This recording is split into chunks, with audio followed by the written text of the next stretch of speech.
Hello viewers, আরও একটি নতুন ভিডিও নিয়ে আপনাদের সামনে।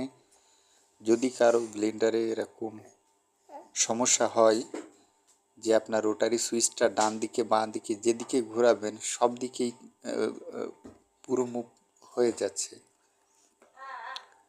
এখন এটা সমাধানের জন্য আপনি একটা ফ্ল্যাট ড্রাইভার নেবেন, নিয়ে নবটা আস্তে করে খুলবেন।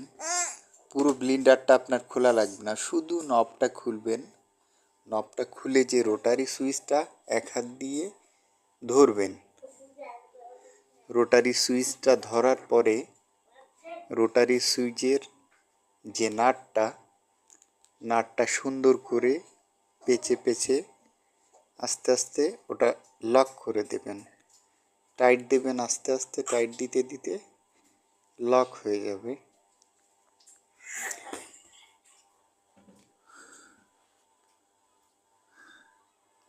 লক হওয়ার পরে আপনি একটি প্লাস নেবেন, প্লাস দিয়ে টাইট দেবেন।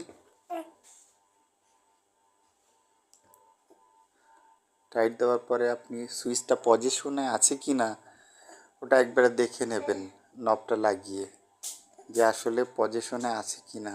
অনেক সময় উল্টে যায়, ওটা পজিশনে আছে। এবার পুরোপুরি টাইট দিতে হবে, এটা বেশি টাইট দেবেন না, আবার কমও থাকলে খুলে যাবে। আবার মিডিয়াম যতটুকু টাইট দরকার ততটুকুই টাইট দেবেন।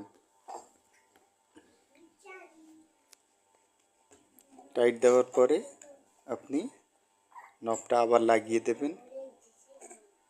তাহলে ব্লেন্ডারটা পুরো খোলা লাগবে না, আপনি শুধু নবটা খুলেই রোটারি সুইচটা ঠিক করতে পারবেন।